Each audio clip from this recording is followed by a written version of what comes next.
What's going on, everybody? It is that time again. The Sooners Illustrated Podcast, episode 83 on this Monday, May 13th, 2024. Josh Callaway, James D. Jackson, Tom Green back from vacation. Welcome back, Tom. Some football portal news that we didn't expect. We thought the portal was kind of over. It's not. We'll talk about all that in just a second. Huge weekends for both OU softball and baseball. Softball wins the Big 12 tournament. Baseball wins the Big 12 regular season title for the first time ever. We should recap that a little bit as well, and obviously look ahead to the softball tournament, postseason tournament, NCAA tournament, which starts this weekend with OU, of course, hosting a regional, as they always do. We'll talk about that a little bit as well on the back end. Also, but of course, guys, let's start with the football portal stuff. So, last week, James and I, we did the show on Monday, and we did kind of a portal recap because it felt like it was over. The dust had settled on the portal. Yep. They probably weren't going to add anybody else. Nobody was going to hop in. The window had closed. It kind of felt like this is probably it for what they're going to do in the portal. And we said, hey, you got two good defensive tackles. You add your offensive line.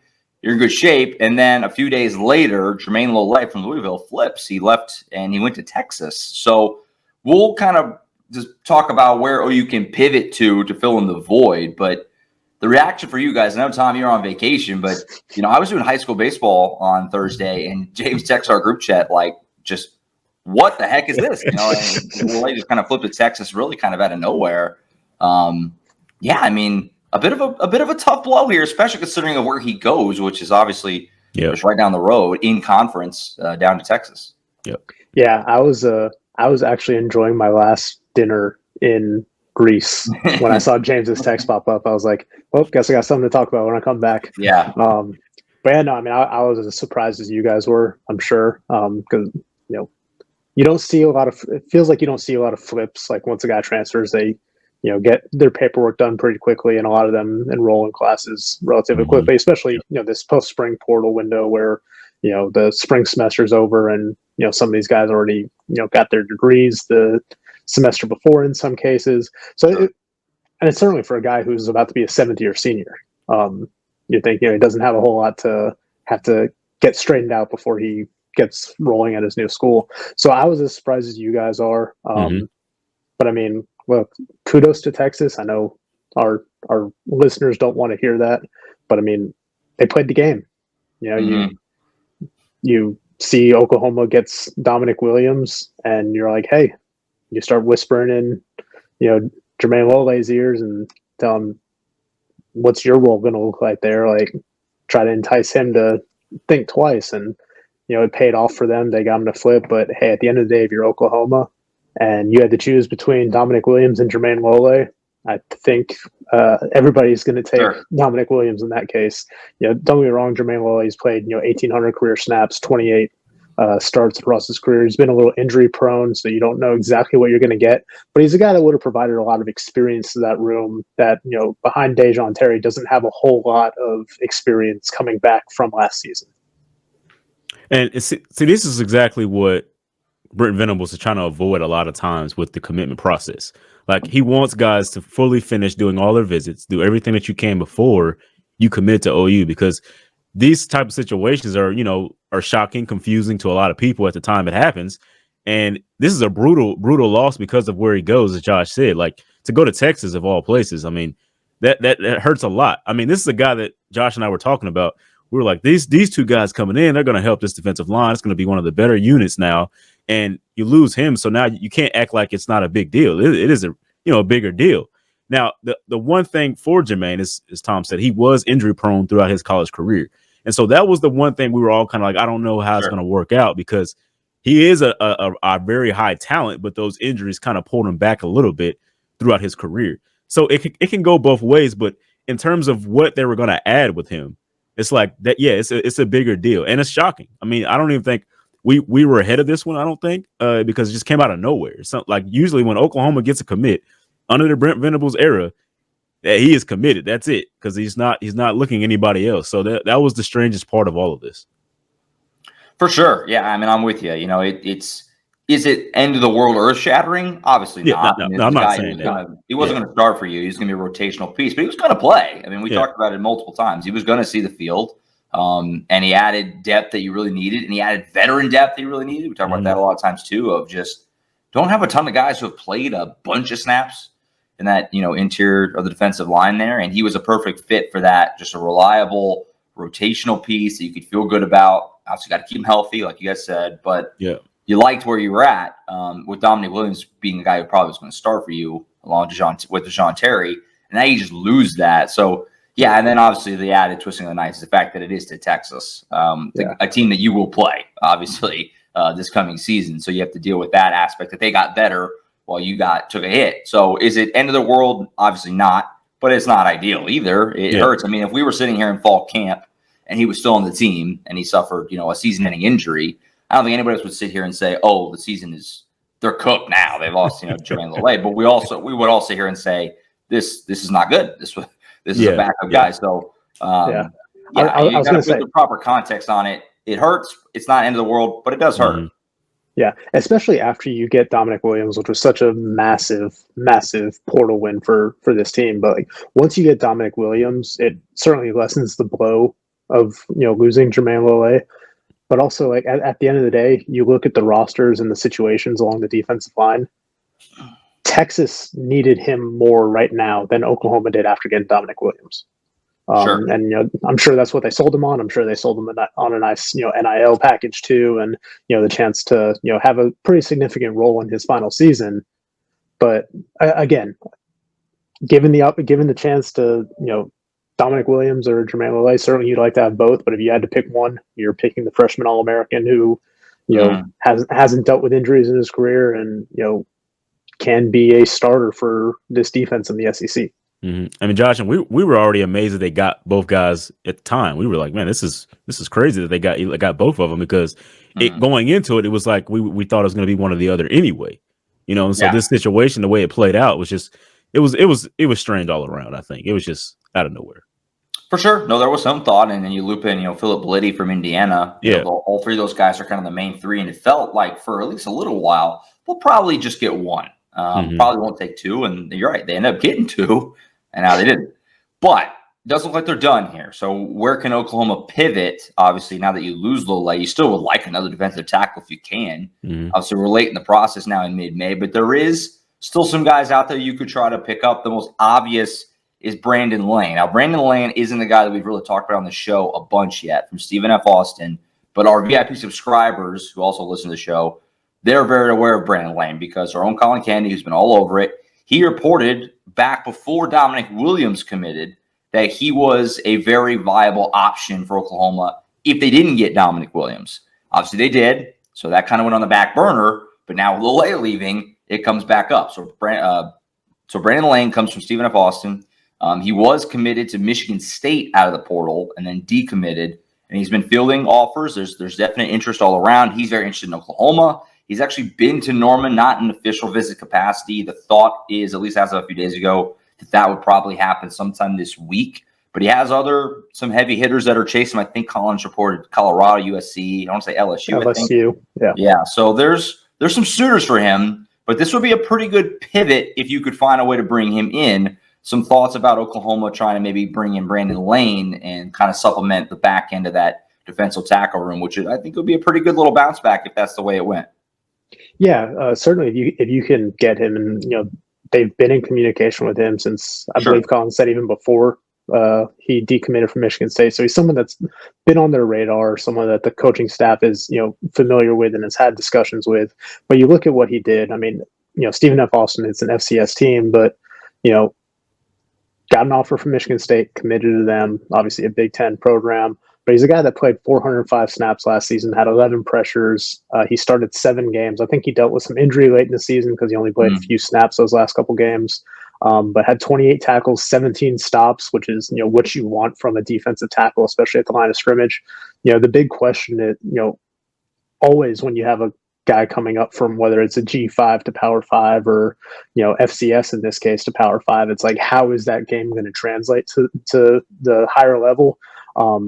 But again, it's a situation where they're not asking him to come in and necessarily be a starter. They're looking for rotational depth and some experience to that room, which again they don't really have behind Deshaun Terry and now Dominic Williams. Grayson Halton obviously played some snaps last season, but beyond that, Devon Sears didn't play a whole lot. Champ Sanders didn't play a whole lot. David Stone and Jaden Jackson, we think the world of them. We think they're going to be great, but they're still true freshmen who have not yet, taken a snap in the SEC, let alone at the college level. You think those guys are going to have bright futures and certainly think they're going to be able to have an impact this season. But if you can bring in someone who's got, considerable experience, albeit at the FCS level, you want that to help bolster some of that depth and, alleviate some of those concerns that you might have beyond that kind of top line. Mm-hmm. I'm honestly under the feeling that Oklahoma is okay with where they're at right now, and this would really just beef up everything that they want, because you bring a guy like this in, he's already 300 pounds, Josh. So like he's already has the size that you want to go into the SEC, and so he would be a really good get for them, because as we talked about losing Jermaine, you wanted that more depth there, because you don't know how those guys like Jaden Jackson, David Stone are going to pan out as of right now, because there's just freshmen, as Tom just said. So getting Brandon will help out a lot, but I think Oklahoma's okay with that right now. But you can go either way here with this. Yeah, and he's not a guy he's not an Oklahoma native, but he's from the area. He's from Kansas City. I think he's from Lee Summit is his hometown. So you can bring a guy like that close to home. I mean that certainly is another angle you can kind of sell him on. Mm-hmm. And he won't be, afraid of tornadoes and things like that. So it's pretty good for him. We've had a lot of that as of late. I think it'd be a really good pivot. I mean, considering the context of the situation, you lose a guy you thought you had, in May, to spin around and get a guy who's, played football at the, again, not the FBS level, but at the FCS level. Obviously, it's not like Oklahoma's the only one, courting this kid. I mean, he's got suitors, like we said off the top, and he was committed to Michigan State for a little while and ended up parting ways with them, a couple of weeks ago. So I think it'd be a pretty good ad for you. Again, like Tom said, it's not a guy that you would probably want to be starting, and he's not going to be starting. He's a depth addition if that's the way it goes. And so, it just kind of gives you a little more margin for error, I guess, a little more cushion around the rest of the group. It takes a little bit of the heat off of a Grayson Halton, whereas without this other guy, you kind of feel like, okay, he needs to be a guy now. You still would like it and certainly could use it, but it takes a little bit of pressure off there and those young freshmen. And like Tom said, your Champ Sanders and your Marcus Strongs and guys like that. So I think it'd be a good ad. Is it going to move the needle a ton nationally? Obviously not, because of where he's coming from. But I wouldn't shock me if they made this happen and then we're in the middle of the season next year and it's like, he's only playing, a handful of snaps a game, but he's making the most of his snaps, and he's been a nice rotational option whenever Williams and Terry out of the game. So it'd be a good pivot ad if that's the way it goes. And obviously Colin's been all over it, and so become a VIP subscriber ASAP, and he'll be sure to let you know. And again, it's a name we haven't talked about on the show, but if you're a VIP subscriber, you've known the name for the last couple of weeks as a possibility. And so we'll keep an eye on it and see if Oklahoma can get an official visit on the docket. Again, that's expected, but if they can get one scheduled and get him in. So we'll see. I think that's it for the football portion. Tom is still in Florida, so we're going to let him hop out and start the journey back. Got a long drive the next 2 days. Yeah, what kind of a drive is that? Oh, you're driving. That's like 22, isn't it? 22 hours? It's like 18 hours. Oh, wow. Okay. Driving up to Birmingham today, staying overnight at a friend's place, and then doing the last 10 hours back to OKC tomorrow. So it's a long trek, but it was worth it because, got to bring the dogs to see my mom and got to spend Mother's Day with my mom, which is great. So it's there you go. It's worth the hassle of a long drive.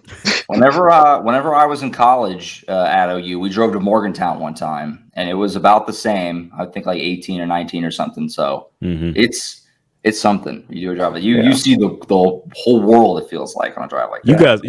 You guys are moving, man. I'm usually. It took me 22 one time. I'm more of a safety driver, I guess. I don't know what's going on with you guys. All right, we'll let Tom get out of here so we can hit the road, and then James and I are going to do some softball and baseball on the other end. Later, guys. All right, see you, Tom. All right, we've now entered the Diamond Sports portion of the program. James D. Jackson, Josh Callaway. James obviously covers softball for us. I cover baseball. James, you were at the Big 12 tournament this week. We talked about it going in after Bedlam last weekend, that the entire vibe of the team and just kind of everything going into the postseason was really going to kind of hinge on what they did in the Big 12 tournament. Well, they won that sucker. They beat Texas in the championship game. Now, they didn't get to play Oklahoma State in the semis like we had all assumed they would. Oklahoma State got upset in the first round, or their first game, which was obviously a big surprise. But they won the Big 12 tournament, and they looked really good doing it. You were there.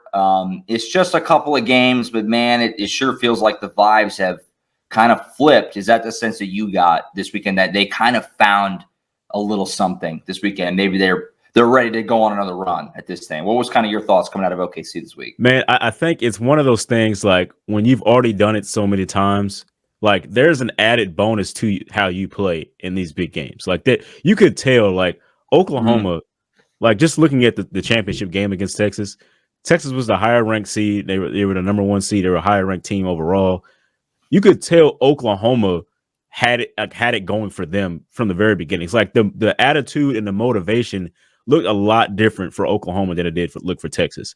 And it's like I said before this tournament, you asked me where I was at on the scale. I said if they win this whole thing, man, I'm back at a 10. Like, Oklahoma should win the World Series. I'm at that point again because of how they look there. Like, if they're gonna play like that in big games, like, they're not gonna get beat. They're just not, because looking at Texas and everything that they had going, their offense was humming, right? They were winning 13 runs for 7 straight games, I believe it was. They had run ruled their last 5 opponents, and Oklahoma came in and just held them to 1 run. Like it's incredible how they played, and the bats were going all week. I mean, we were talking about Oklahoma's offense is what struggled a lot too, because of those 6 losses or whatever. They weren't stringing hits together the way they were supposed to. They haven't looked like Oklahoma baseball in terms of what they're doing out there on the offensive side.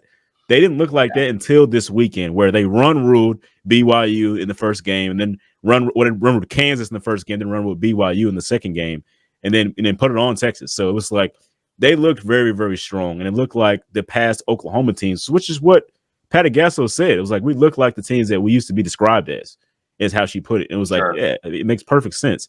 Going into it, I mean, I don't know if you want me to talk about the seeding at this point, or you want to wait a little bit? Sure, yeah. I mean, we can get it. Yeah, sure. I mean, the brackets come out. They're the number 2 overall seed. The regional is Oregon, Boston, and Cleveland State. Obviously, they're going to host. That was never even remotely. That wasn't a question. And they'll host a super regional if they get there as well.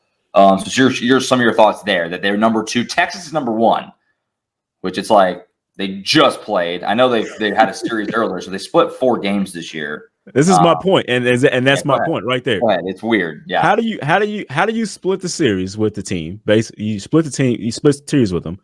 You win the bigger game, the Big 12 championship, and you still come in below them. You have more wins than them as well. So that's the point I didn't understand. Like, you have more wins overall in your overall record.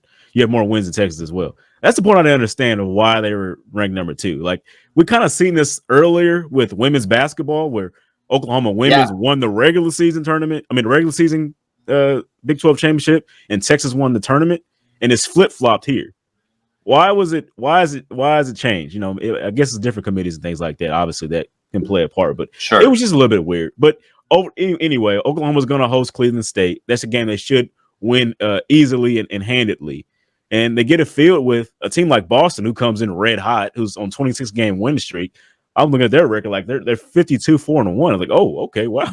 This is a team that was dominating. They've been Norman before in region. Yeah. They're a good program. Yeah. That's nothing you can slide on, because you got to pay attention to teams like that. No matter who they've been playing, the confidence level is so high at this point. Like, it could be dangerous. So that's one of the ones I think you should have to worry about. Now, looking at where it all happened out, Florida State, they didn't win their ACC championship, and they were, they have a super regional as well. If they win the super regional and Oklahoma wins their regional, those 2 teams will play in the super. So that'll be a fun thing to see, because these are obviously 2 teams that have been, in talks for the Women's College World Series for the past couple of years. So that'll be interesting to see. Not looking too far ahead, but I thought that was pretty interesting. No, I'm with you. Yeah, I mean, obviously, you're expecting Oklahoma to get to the regional, right? It'd be a stunner if they didn't. And yeah, the Florida State potential in the super, and obviously we'll have time to talk about that leading up to it if that's the way it goes. But the storylines there with their history, having played in the national championship a few years ago, I mean, that's a fun matchup in the Supers, and that would be quite the scene there in Norman if that's the way it goes, which is the way you expect it to go. But yeah, I mean, we said it last week. It was a lot of the vibes of everything were going to kind of hinge on the Big 12 tournament. Now, that was in mind that they were going to play Oklahoma State. So it was like, if they win this thing, they beat them both. That's really a statement of trying to flip things around a little bit. But even so, you just got to play who's in front of you. And they blasted their way through the first 2 games, and they handled Texas. Good to see Nicole May pitch well like that. So, yeah, I mean, it feels like it's just a few games, but it does feel like the vibes are a little different. Plus, what obviously they did in the last Bedlam game, the Sunday game. Yeah.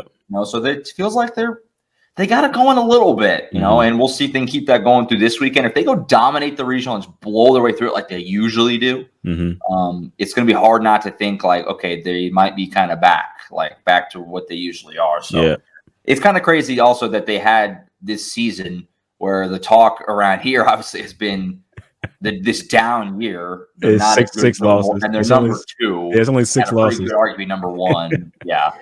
It was just the timing. The timing of it was like where people were worried. Like, this late in the season, this shouldn't be happening. Like, if you're gonna lose those games, lose them early and then figure it out. So everybody thought that was what scared a lot of people, I feel like, on that. But as you talked about, Nicole May looked awesome. I mean, she was the most experienced pitcher in the postseason for OU. And so she looked like that in that Big 12 championship game and things like that. Kelly Maxwell had a dominant 2 games. So really good from her.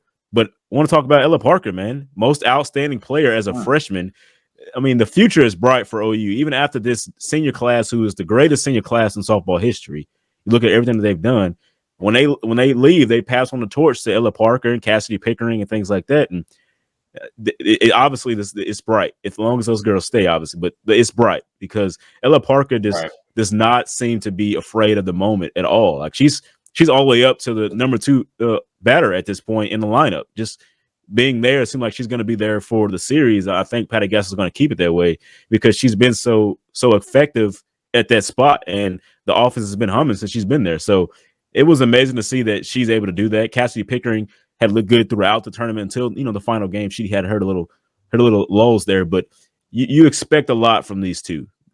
Patty Gasso said Ella Parker is most likely going to be the leadoff hitter next year because of her speed and abilities, and as well as she puts the ball to the bat. So the bat to the ball. I wish she would do the other way around, but yeah, you know what I'm saying. So she looks good, and Cassidy Pickering is most likely going to be a captain someday for this team. So you're already seeing who could be the leaders of this team going forward, and could they continue what's been built so far overall. Something else that was absolutely comical that I noticed yesterday, or that was pointed out on Twitter and stuff. All 13 SEC teams made the tournament, which is mind-blowing by itself. And then the fact that OU and Texas are number 1 and 2, and they're going into that conference next year. I mean, that's insane. I mean, we've talked about it, or it's been talked about, I should say, a bunch of times of what the SEC is in baseball, because the SEC is just so far and away the best baseball conference. Yeah, it's for sure. Same in softball. I mean, to send all 13, again, Vanderbilt doesn't have softball, so they're the other 13 teams, they all made it, literally every single one.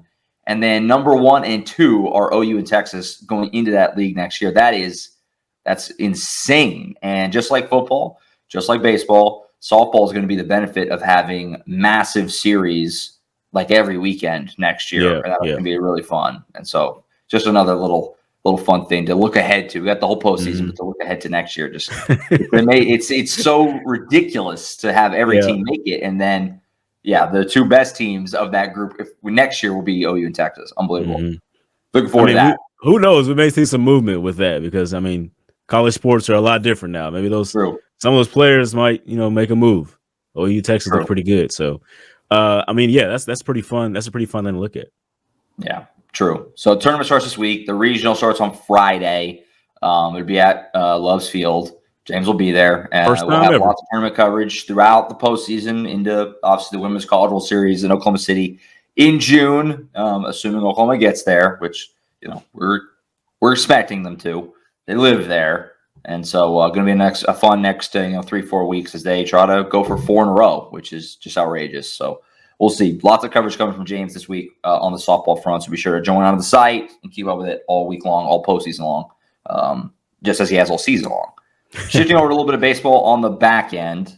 Can I say this? Can I say this? Shout out to Josh, man, for staying up that late and handling that, because it was such a big game for OU. Like, we were leaving the championship game, was like, it's only the 5th inning over there in baseball. Like, it was like 10:30, wasn't it? Like, it was a late. It was an 8 p.m. start, man, as the doubleheader. So yeah, baseball won the Big 12 for the first time ever, which is pretty amazing. I mean, OU is not a bad baseball program by any means. They've got 2 national titles. They've been to Omaha a bunch of times. But for whatever reason, somehow they've never won the Big 12 regular season title. That changed this weekend. They swept Baylor. They destroyed them, which we talked about it going in. That was a series that you felt good about. Baylor's one of the bottom teams in the Big 12, the way OU had been playing.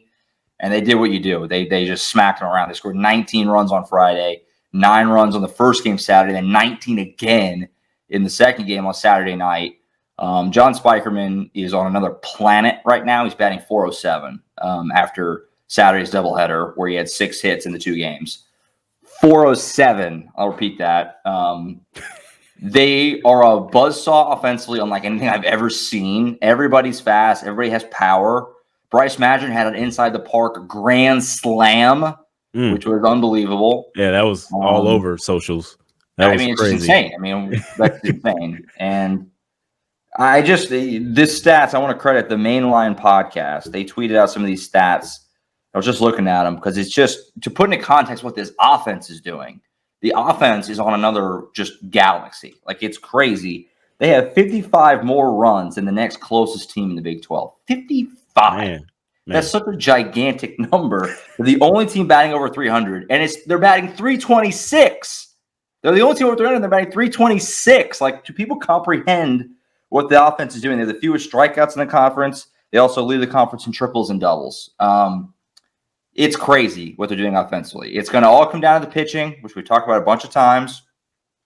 Braden Davis and Kaisa Witherspoon are great. They still don't know what they're doing with the third starter. They've tried a bunch of different guys with mixed results. They tried Jamie Hitt again on Saturday night. Didn't go particularly well. They put in Grant Stevens, who's had some good moments. It went okay, so.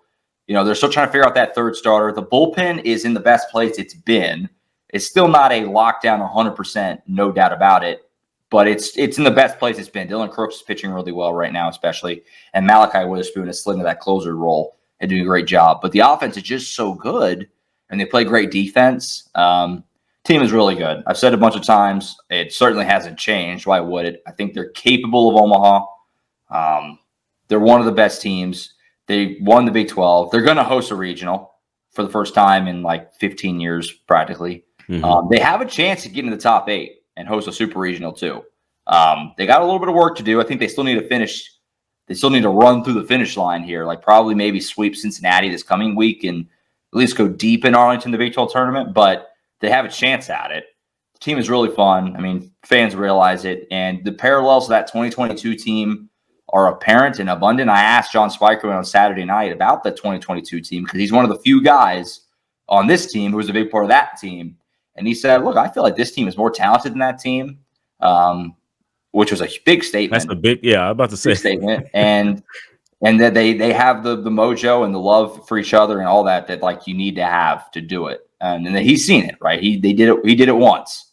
And so, yeah, it's been a lot of fun to keep up with that team. It's a lot of really good dudes in that team. And obviously Skip Johnson's done an unbelievable job. Win the Big 12 for the first time ever. It's pretty amazing. So we'll see what they do this weekend, try to finish strong going into the Big 12 tournament. But yeah, they're playing at a very, very high level. This is crazy because you're moving to the SEC. OU softball won the first ever Big 12 tournament championship. They win the last one. And now baseball wins the regular season championship for the first time, but it's the last one that they're going to be in. So it's like you leave in the stick sports, diamond sports, however you want to call it, you leave it as the champions. And that's a cool thing to see from both sides because there's been such a historic run through the Big 12, especially on the football side of things for Oklahoma. For these two sports to do the same thing, you know, leave it in a high note. That's really cool, I think, for OU fans and all around because that's just rare. It seems like that should be pretty rare, you know. Like this is incredible what they're doing. Yeah, absolutely. Unbelievable. And you're right. Saturday was a while because it was supposed to be, they moved the Sunday game up to a doubleheader Saturday. Yeah. But then the caveat there, the wrinkle was that Saturday, the game was supposed to be at 4:00 on Saturday. And before the game, they're retiring the jersey of legendary head coach Enos Seymour, who is the all-time winningest coach there. Yeah, shout out to him. Which is an awesome thing. But they didn't want to move that ceremony. So now they had to play a doubleheader starting at 4, which is a crazy late time to start a doubleheader. Usually you start doubleheaders at like 1 or noon. Yeah. Start at 4. So the second game didn't start until 8. But thankfully they run rolled them, and that kept it within reason because we had another probably 30 minutes to an hour to go. Because the way they score, the games are so long because they just keep scoring. They keep scoring, yeah. But they run rolled them, so they got us out of there at a semi-reasonable time. And it was a really cool scene down there, the post-game celebration. You can tell it meant a lot to them. But they're also, it's crazy because it meant a lot to them, but they're so laser focused on, we're on to the next thing. That was why I asked John Spikeman about it. We're talking to him post-game, and he was like, at the time, they hadn't won an outright yet. So he's like, well, we haven't won outright yet. So we got to go win. It's just immediately on to the next thing. Like, it's fun for 2 seconds, and it's like, next thing. And they did win it outright because Oklahoma State's game got rained out yesterday. Why they didn't move it to a doubleheader, I don't know. I don't know. But they got their game rained out, and so OU wins it outright. Pretty crazy. And so we'll see what they do this week. They're in Ohio all week. They play Xavier tomorrow, which is that's actually a pretty good little RPI boost. That's a good team. And then they go to Cincinnati this weekend for the final Big 12 series. That's a Thursday, Friday, Saturday series. And again, they've already won the Big 12, but you're just playing for seeding at this point, and they have a chance to get to the Super Regional host, that top 8. And so these games are still very important, obviously. They're all on the road. These are RPI boosters on the road. And then they'll go to the Big 12 tournament next week in Arlington. I'll be down there for that. And then it certainly looks like they're going to host a region for the first time, I think, since 2010. So that'll be really cool next week when we get – or 2 weeks from now when we get there for that. But team's playing really good. I'll say it again. I said it a million times. We are spoiled. Softball and baseball providing lots of fun and lots of content for us. And hopefully we keep it up for another month plus.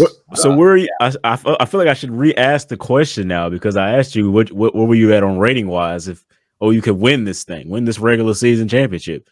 So now it's like I said 10. Yeah. Where are we at on the tournament? Where can they win that? What are you feeling? Big 12 tournament? Yeah, should be the 1 seed, obviously. And yeah, they will be the 1 seed. Yeah. I don't know. I mean, not as high, obviously, probably like an 8. The Big 12 tournament's format is jacked this year. They don't have. We've been kind of joking about it. The Big 12, they didn't. So the Big 12 tournament obviously is different this year than it's ever been because you have the new teams, right? Yeah. Common sense. It used to be an 8-team tournament. There's 9 Big 12 teams because Iowa State didn't have baseball. It still doesn't. And the 9th place team just got left off. You don't make it. So it's an 8-team double elimination tournament. Very straightforward. Not hard to figure out. Double elimination, 8-team. Most people can figure that out. This year, there's 10 teams, I think, because there's 13 teams in the bottom 3 are left off, if I'm saying that right.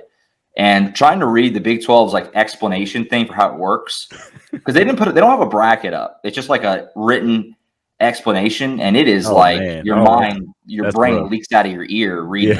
Yeah. It's like game 7 plays game 9, but only if it's like it is really it's one of those confusing. Okay. So yeah, I'll say 8 because I don't even really know what they have to do to win it. Yeah. But yeah, I mean they're certainly capable. They're certainly capable. They're really good. And the way they can hit the ball around. That was what's crazy about Friday night is that they scored 19 runs in that game on Friday. Oh my God. Without a home run. That's crazy. Without a home run. Just mashing the ball around and taking extra bases, stealing bags. It was all now on Saturday they made up for that with some bombs. But it's crazy. They're really fun. And so I look forward to what they have the rest of the way. And I think a lot different too. Another difference, I will say, even though there's a lot of parallels between 2022 and this year, one huge difference that doesn't matter on the field, but outside the field is that fans are very aware of the team this time. 2022, they really kind of snuck up on people. They got to kind of a tough start that year, had some really tough series losses, and they kind of got just blazing hot in like early April. And a lot of more like the casual fans who are so like plugged into softball kind of didn't realize how good they were until like, holy crap, they're in Omaha. It's not the same this year. This year, people have known they're good for a while. Yeah, and fans are on board with this team more than any other team that I've covered. And I've covered that team for a while now. And so that's really fun to see. The crowds have been awesome. And I think the regional, and again, assuming they host, nothing's for sure yet, but assuming they do host, the crowds at Eldon Mitchell Park will be so cool to see that place just packed to the gills for regional games like that. Is going to be really cool. So I'm excited. It's going to be a fun rest of the season. My mom actually called me. I was still in the press box at the OU game. She's like, what is the run rule for baseball? Because this is ridiculous. Like, I want to go to bed. I was like, Mom, you don't have to watch the whole game if you don't want. She's like, well, they're trying to win the title. I was like, I know. Well, that was the thing. Was like, I did high school baseball that afternoon. Which, shout out Carl Albert, your alma mater, won another state title on Saturday. Congrats to those guys, man. And they moved that game, and it was like, I gotta get there. I mean, they could win the Big 12 tonight. Like, I gotta go. They might win the Big 12 tonight. And so I made it happen. I got there by the start of the second game. And I'm glad I did, because lo and behold, they won the Big 12 again. So for the first time ever. So pretty cool. All right, I think that's it for now. Again, we're gonna have lots of Diamond sports coverage. That's over the next month plus. We've been doing it. We're gonna continue to do it as we get into the postseason for softball. We're on the very last weekend for baseball, and then the Big 12 tournament and all that good stuff. Obviously, lots of portal news, like we said. OU's chasing Brandon Lane. We'll continue to update you on the basketball portal. They still have a couple more spots. We're still kind of waiting for that to get filled out. Become a VIP subscriber. You'll be on top of all of this stuff. And then, of course, subscribe also to the YouTube channel. We're going to have more video stuff. I'm hoping for softball and baseball into the postseason. That, again, coming up. So be subscribed to the YouTube channel to keep up with all that good stuff. And, of course, the podcasts and all that. So I think that's it for now. For Tom Green earlier, James D. Jackson, I'm Josh Callaway. We'll see you guys next time right back here on the Sooners Illustrated podcast. See you.